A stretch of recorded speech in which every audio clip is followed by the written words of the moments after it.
Welcome to the Lock Shop with Nielsen and Hustler, powered by Coolbet Canada.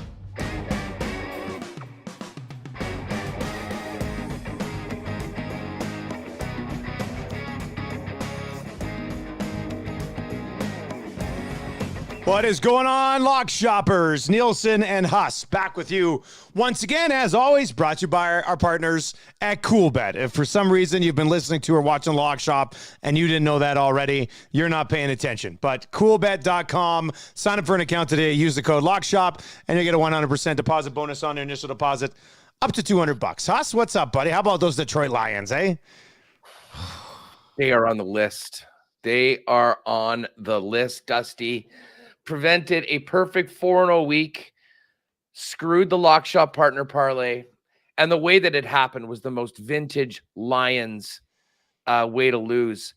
Playing well, hanging in there for a full 3 quarters, fourth quarter, get the ball down. I actually thought it was in for a touchdown. They didn't challenge, no problem. First and goal on the 1, fumble. First play, Dallas gets the ball, moves it out. Jared Goff throws in a couple more turnovers by the end of the game. And what looks on paper like a runaway win for the Cowboys was far from it, but that doesn't matter when it comes to a 7-point spread. So, yeah, that was the downer. Otherwise, though, it was a pretty awesome weekend. Man, I'm feeling good about these Saturday specials. Joe Burrow, 7-1. That was big, buddy. Nice work. And, dude, he had 300 yards basically in the first quarter. I mean, it was wild. He had just about 500. I was a little nervous that my guy Mahomes might go for 500. It looked like he might. That. But, yeah, so listen, the picks were pretty good. And what did I tell you about Terry McLaurin? Taylor Heineke's back, and so is Scary Terry.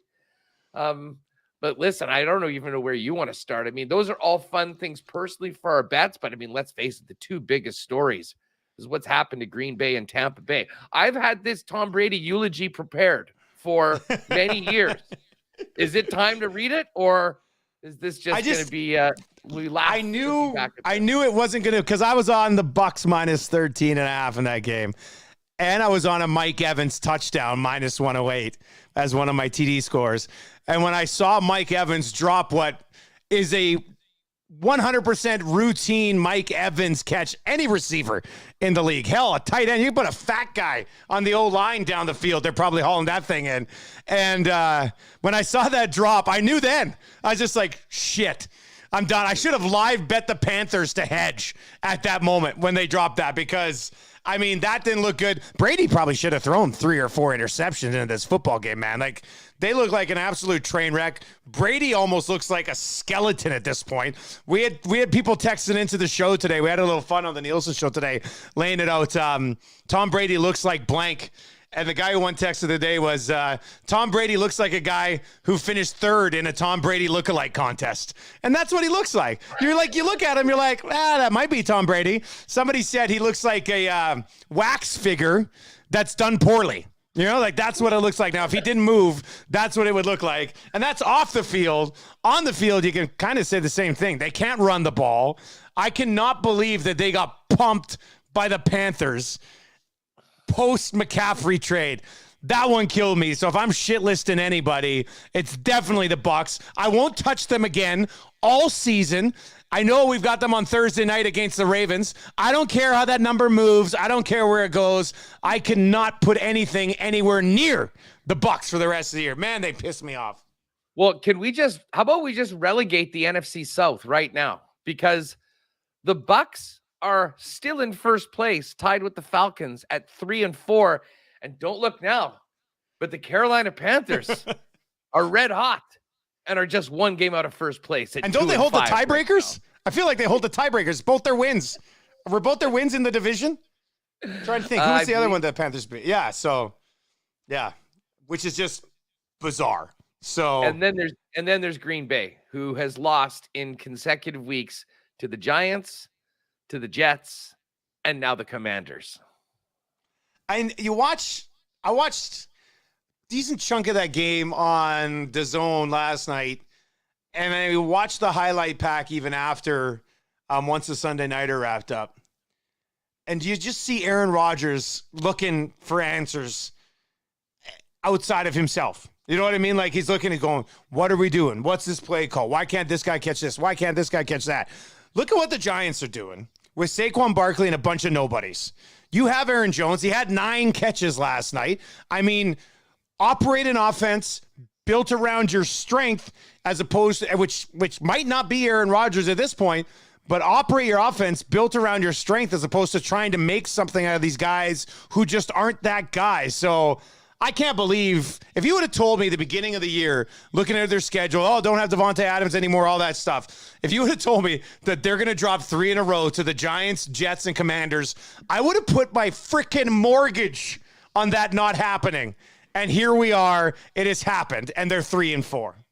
Well, and he finished with 194 yards passing, and that looked good because a whole bunch of it was essentially in garbage time where they were down 2 scores late in the game. So I don't know. I got some cheeseheads close to me, and they are like on the ledge right now with what's happened to their season.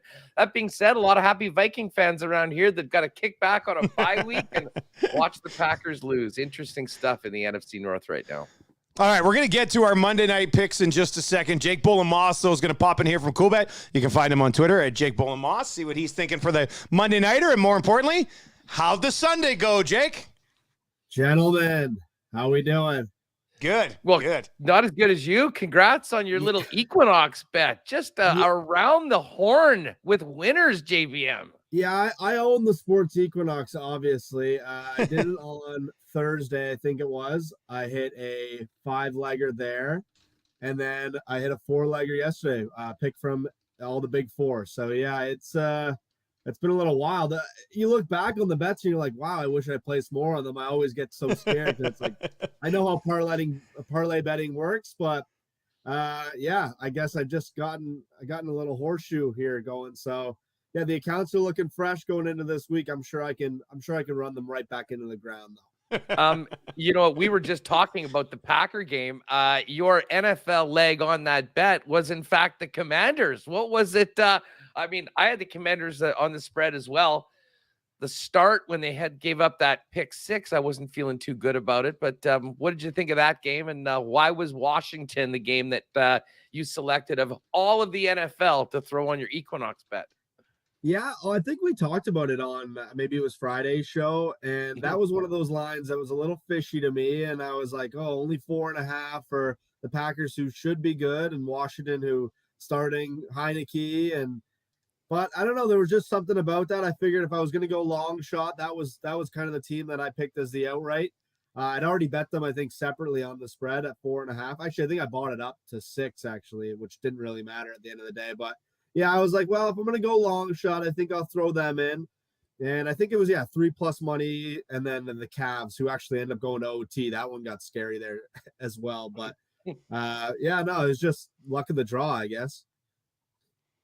I love saying, you know, I bought it to here, but in the end, it didn't matter anyway. That's such a good feel. You're like, it didn't even matter. I didn't have to go crazy on it, but it didn't matter anyway because I was going to be right no matter what. So that's a good feel. What about the rest? I mean, were you? Go ahead, Huss. What were we going to say?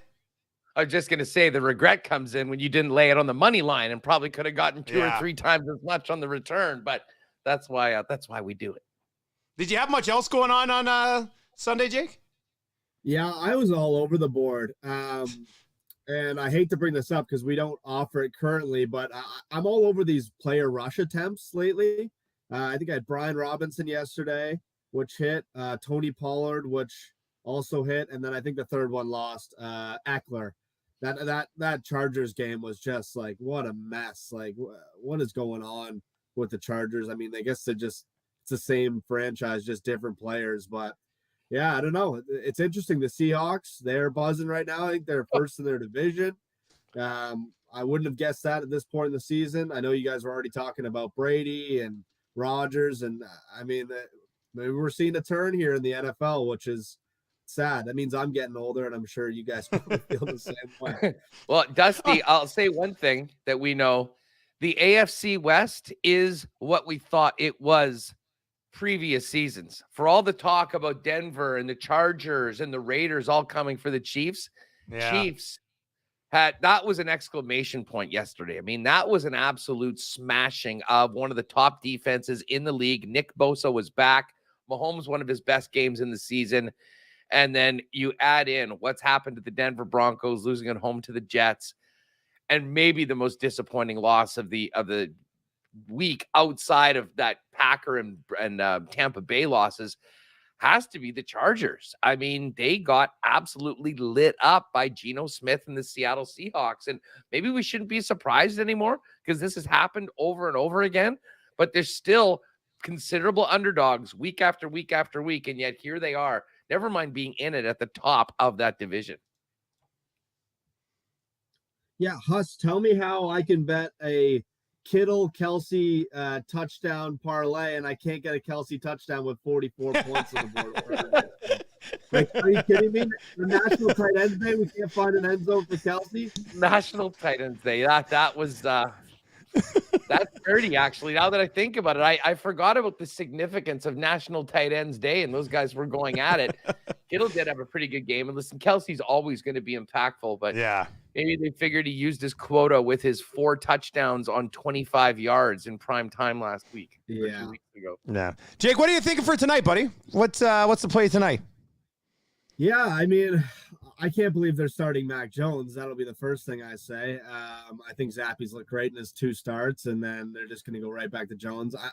I'm a what have you done for me lately guy, and Jones hasn't looked like, I mean, the guy you kind of expect him to look like, take a little jump, but there's the injury, and we'll see what happens. I'm looking at an under prop, actually, which I might be over sharpening myself here, but I think I'm looking at Montgomery under 50.5 rush yards.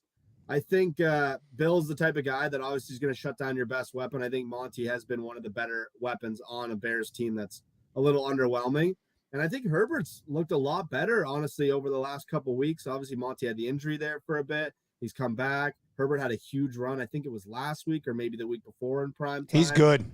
He's good. Yeah, and I think when you look at it, you look at what Bill's able to do. He takes out your top weapon. So if you want to call Monty their top weapon, I think he's going under tonight. Maybe look for Herbert to go over. Also, I don't mind Fields rushing over.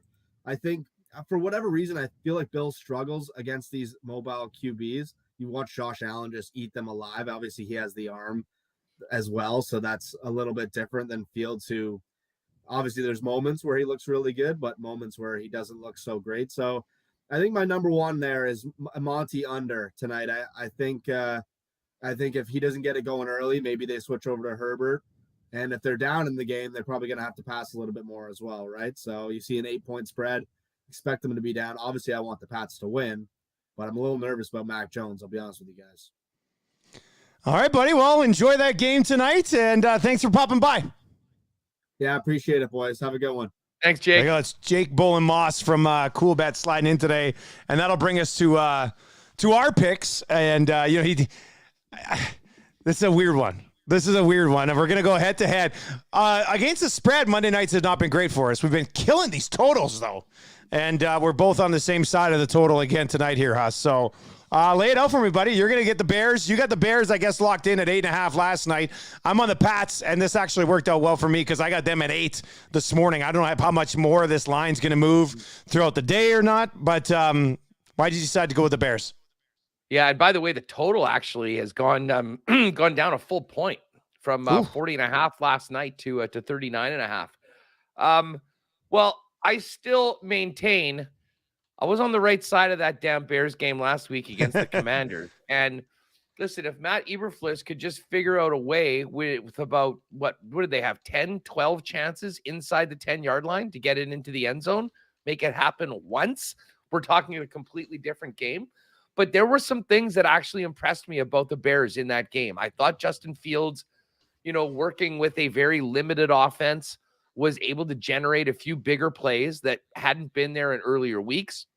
And you know what? As he gets healthy, Cole Kmet getting a little bit more into it, and obviously the 2 running backs, I think there is some potential. Put it this way, it has to happen at some point for the Chicago Bears. Now, listen, New England's very good defensively, and New England is going to be stingy. But I do think that this can be sort of a ball control, field position game that certainly leads to the under. but also leads to the Bears hanging around in games. And I told you, like, when we were doing the show, I can't remember whether it was on Friday or Saturday. Maybe it was on Saturday, it was putting the parlays. Like, I had a really hard time identifying favorites that I felt confident that would cover. And if you look back at the numbers yesterday, it was the same sort of thing. And I did the same thing last night, taking Pittsburgh and the points in the Sunday nighter. In that, by the way, Tua could have thrown 4 or 5 picks. I've never seen anyone get so lucky with balls being dropped the way that happened last night. Pittsburgh probably should have won that football game. So listen, and Jake nailed it out with Mac Jones coming back. I think much like Dak coming back yesterday, it might not happen right away. And I just think the Bears are able to hang in this game, slug it out, try and just get some first downs, let the clock tick down, and then all of a sudden find themselves in a close game in the fourth quarter, almost very similar to what the Pittsburgh Steelers did last night against the Miami Dolphins. So too big a number for me not to jump on it. Plus 8.5. It's 8 right now at CoolBet. And as far as the total with 40.5, there's not anything about the Chicago Bears that screams over. And to be honest, I think that the Patriots defense so far this year has done a real good job at keeping numbers low. So I certainly like the under in this game, but I do think the Bears can be competitive. I think we'll have something to watch in the fourth quarter. So I'm going to take plus 8.5 for Chicago, the visitors, and under 40.5. Riding with you on the under 40.5. Didn't even hesitate. You said it's already moved down. We got it earlier at 40.5, down to 39.5. Now, thought about maybe the Bears. Its team total's 14.5. Thought about maybe taking that under 14.5. But I think overall, I like the game under 40.5. And like we mentioned, we're 5-1, both of us 5-1 on the totals so far this season on Monday Night Football. I'm going to roll with the Patriots here because if there's one thing, I mean, first of all, their last 2 games, they hammered the Browns, they hammered the Lions. And I would put the Bears probably in a category at or below both of those teams. Definitely behind the Browns. And, you know, we expect more from the Lions, but they still only have 1 win so far this season. So, I mean, I'd probably put them somewhere between the Brown and Lions. Probably, I still think the Lions are a better football team than the Bears. Like, I think the Bears are at a tier below what the Patriots have done lately, and the Patriots have looked excellent lately. Now, one of the things that Bill Belichick has done forever, and one of the things that he'll be able to do tonight is take away what a one-dimensional team does well. And whether it's Fields, Montgomery, or Herbert, the Bears run the ball. Bill Belichick is going to shut that shit down.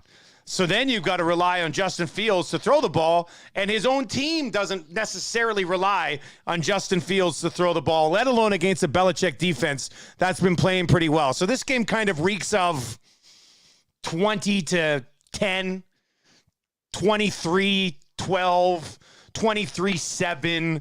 I feel like I get it. It's a big number for the Bears. When I first saw it, I said, I'm probably going to be on that. But the more I've thought about it, and the more the way that Bill Belichick has been able to isolate weaknesses of these opposing teams in his career, the Bears just don't have another option. Like, the Bears don't have another way to beat you. They barely have a way to beat you in the first place, let alone a secondary way to beat you. Bill Belichick's going to suck the life out of their run game, and the Patriots probably aren't going to look overly impressive, but they're going to win this game, I think, comfortably. So I'm going to go on the Pats -8 here. How about 59? 8 field goals in the game. That's it. A full 2022 primetime special between 2. Well, you'd cash something at least. Well, exactly. And I'm on it. It's plus 125 on the over 3.5 field goals. And listen, that was another winner last night. Like Pat was saying, I can't believe they keep throwing out these games, these odds for the primetime games. It's consistently been plus 120, plus 125 for the over on the field goal prop. And frankly, the field goals have been some of the most entertaining and exciting things we've seen from recent primetime games, last Thursday's game notwithstanding. So auto bet on this one with the Bears and the Patriots in the mix. New England will be more than happy to take field goals. I think they know they're not going to need to score a huge amount of points to actually win this football game. And the other prop for tonight is David Montgomery. Now, I'm not sure on his totals for the game, and I know Jake was talking about, getting out there. I just do know that if the Bears get in close, considering what they were doing last week and against the Commanders, where, they had all these plays, they were trying to, do some flashy passes with some deception. At a certain point, you need to put your hat on a hat and move the line a couple yards and get in. And I think David Montgomery is the best guy to do exactly that. So, and he also has the potential of going in from a screen pass, and that could be it. So, listen, if the Bears get a touchdown, I think they can probably get in maybe once. I like David Montgomery at plus 155. But to me, it's all about the kickers tonight. Let's get these 4 field goals and catch the plus 125. Kind of feeling your wavelength on the touchdown there. If the Bears score a touchdown tonight, I don't think it's going to be from a pass from Justin Fields. So I'm going to be on Justin Fields under 0.5 passing TDs at plus 129. So you're going to get that at plus 129. Huss mentioned it. If they're in the red zone or at least within 10 yards, it's going to be Fields, it's going to be Montgomery, it's going to be Herbert, one way or the other. So I like Justin Fields under 0.5 passing TDs tonight at plus 129. And I'm going to go with Tyquan Thornton, a new toy for the New England Patriots, who are always looking for something unique offensively, some sort of different look. Played in his second game last week. It was I think 50th overall pick. For a offense that at a receiver position, I do think is in desperate need of playmakers. He carried the ball 3 times for a touchdown. I think he was targeted 4 or 5 times, caught it 3 or 4 times, also for a touchdown. So he had 2 touchdowns last week, maybe getting some of the confidence of his offensive coordinator to mix him in again, and you get it at plus 260. So I know there's the quarterback change. I think I kind of agree with Jake. I don't know if I would have rushed back to Mac Jones here with what Bailey Zappi was able to do, but I'm going to roll with Thornton being probably even a little bit more involved in the offense for New England. So I'll roll with him on a TD at plus 260. Funny thing about the Mac Jones is I think that he's sort of in a bit of a hurry to get back in to remind people, hey guys, I'm the number one, because people were sort of enamored with Zappi and what he's been able to do the last little bit. And I think with that comes a little pressure on Mac to have a really strong game. And we'll interesting to see if that affects the way that he plays at all, especially with that weird coaching situation with Patricia and whatnot doing the OC It's bizarre. job. Yeah. It's bizarre. It really is. But hey, they've looked a lot better. I've got them on the over 8.5 for the season wins. It's looking pretty good right now, especially if they can get this win tonight. All right, there you go. There's a few plays for you. Monday Night Football. We'll be back tomorrow talking some fantasy football, getting you ready for another week in National Football League fantasy action. Can't wait for that. CFL, tough one to do this week. Tough week in the Canadian Football League with no idea what the roster is going to look like. We'll definitely give you some puck picks on Wednesday. Let's lay that out as well. Yeah, and then we'll get Thursday Night Football, best bets on Friday, props and parlay Saturday. So lots of content coming your way with the Lock Shop. Hey, by the way, you just mentioned CFL. Congrats to you for going 4-0, me for 3-1 against the spread. And that was another absolute heartbreaker. I had a beautiful 12-1 parlay on all of my picks.